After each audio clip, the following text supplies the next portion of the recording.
কি বলবো রে বাবা, নিজের ছেলের কথার কত কি বলবো, নিজেকে বলতে ঘৃণা লাগছে আমার। থাকতে আমার বাপ মা রাস্তাতে বের হতে পারবে না, বুঝতে পারছিস তো? বের হবে না, আমি আছি না। এই নাসিম তুই চুপ কর। একটু আগে ভাবতাম শুধু তোর বাপ মাকে দেখিস না, এখন ভাবতে নিজেকে অবাক লাগছে জানিস। কেন? তুই মিথ্যা কথা গলা ভালোভাবে তো সাজাতে পারছিস তুই। ফোন করতেই হবে, এই লেট করবে, তাড়াতাড়ি আসতে বলছে তো আসে না। হ্যালো, আরে জলদি আয় না। কি কি করছিস বলতো? এত লেট করলে চলবে? জলদি আয়, জলদি আয়। আরে ফের এদিকে বাজার যেতে হবে, আয় জলদি আয়। ঠিক আছে, হ্যাঁ।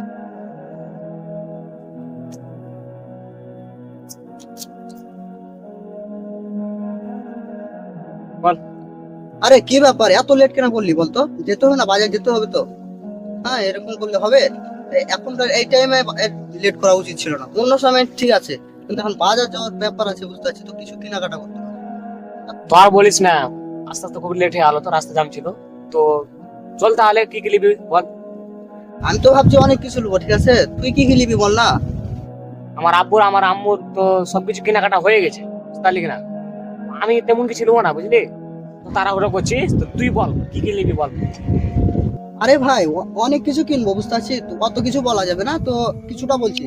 শালির জন্য একটা লেহেঙ্গা নিবো, আর স্ত্রীর জন্য দুটো শাড়ি নেবো, ঠিক আছে। আর শালা তো আছে, ওদের জন্য শার্ট প্যান্ট নিতে হবে। আর ফের তারপরে শাশুড়ি শ্বশুর আছে, ওদের জন্য নিতে হবে, বুঝতে পারছিস তো। এবার শাশুড়ি শ্বশুর বাড়তে যত যা আছে ওর খেলে নিবো, বুঝতে পারলি তো। চল, লেট করিস না তো, পরে দেখে নিবো ওখানে যায়, চল চল।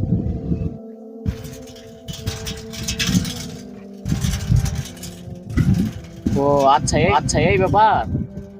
তোর আম্মু তোর মার জন্য নিবি না কিছু? আরে ওদের জন্য কি নিবো, ওরা তো নিয়েছে। আর দেখ, শ্বশুর শাশুড়ির জন্য যদি না নিই তো গ্রামে একটা খারাপ দেখাবে না, বুঝতে পারছিস তো। বেকার, এবার ওদের জন্য নিবো তো একটা ভালো দেখাবে, একটা নামও হবে, বুঝতে পারছিস তো, সম্মানের ব্যাপার আছে। আরে আরে এদেরও এরা ওই নিয়ে দেখবো কি আছে, মা বাবা তো দিয়ে দেখবো। আর ওগুলা কথা বাদ দে তো, ছাড়। চল।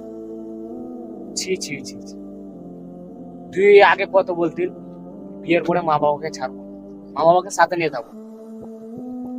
তোর এতদিন পর পরিচয়টা পাওয়া যাচ্ছে বিয়ের পরে, বুঝতে পারলি। তুই এখন তোর মা বাবাকে ফেলে থাম। তুই একটু আগে কি বললি, কি শ্বশুর শাশুড়িকে যদি না কিনে দিই সম্মানটা ডুবে যাবে। হ্যাঁ তো, ওটাই তো। আর এটা ভুল কথা বুঝলি। একটু আগে আসার টাইমে দেখলাম তো বাপকে দেখা হলো, কোথায় গেছিলাম বলছে এই তো।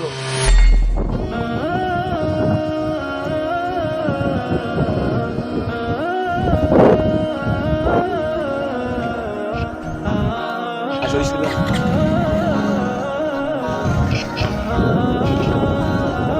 আসসালামু আলাইকুম চাচা। ব্যাগ দেখতে মনে হচ্ছে বাজার গেছিলেন তো। আরে বাবা, একটু জায়গাতে লুঙ্গি আনতে গেছিল। আবার ঠাট্টা করছেন আমার সাথে। ঠাট্টা কেন করবো রে বাবা? আসল কথাটা বলেন, কোথায় গেছিলেন? মনে হচ্ছে বাজার গেছিলেন। না, সত্য কথা বলছি, আমি জায়গাতে একটু লুঙ্গি নিয়ে আসতে গেছি। আমাদের দল থেকে বলেছিল, তাই আমি গেছিলাম আর নিয়েছি। আপনার ছেলেকে তো দেখে মনে হয় ভালো ভালো কাজ করে, আপনি চাকাতে লুঙ্গি চাইতে গেছিলেন। ছেলে কথা বলছিল। ছেলে আমার আজকে অনেক বড় হয়ে গেছে, অনেক কিছু বুঝতে শিখে গেলে। চাচা ঠিক ব্যাপারটা বুঝতে পারলাম না, খুলে বলেন তো সব কথা। কি বলবো রে বাবা, নিজের ছেলের কথার কত কি বলবো, নিজেকে বলতে ঘৃণা লাগছে আমার। কি বলতো রে বাবা, এই পাঞ্জাবির আমি কত বছর ধরে পড়ছি। ছেলেকে বললো, ছেলে আমাকে পাঞ্জাবি এলে কিনে দে, লুঙ্গি এলে কিনে দে, তবু আমাকে কিনে দেয় না। ওই জন্য আমি জাকাতের লুঙ্গি আনতে গেছিলাম। এখন তো আমি ইনকাম করতে পারি না, কাজ করতে পারি না, তাই জাকাতের লুঙ্গি নিয়ে আসে। ছেলে বলছে এই বয়সে আমার কাজ করে, এই রমজান মাসে এই পুরো বয়সে আমি এখন কাজ করতে পারবো?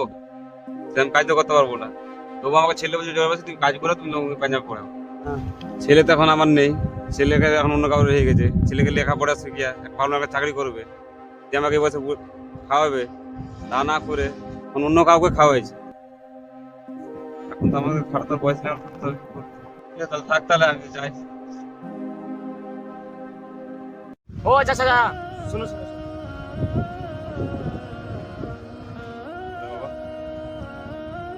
চাচা, নাসিম আপনার সাথে এরকম করছে, নাসিম এতটা খারাপ আমি বুঝতে পারি। ঠিক আছে চাচা, আপনি বাড়ি যান, বিষয়টা আমি দেখছি।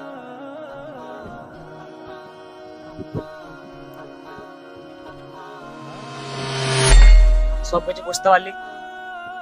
ছি নাসিব ছি, এরকম করতে পারছিস তোর বাপ মায়ের সাথে? তুই এত খারাপ ছেলে হয়ে গেছিস, তোকে বন্ধু বলতে আমাকে ঘৃণা লাগছে জানিস? তুই এরকম কি করছিস বল?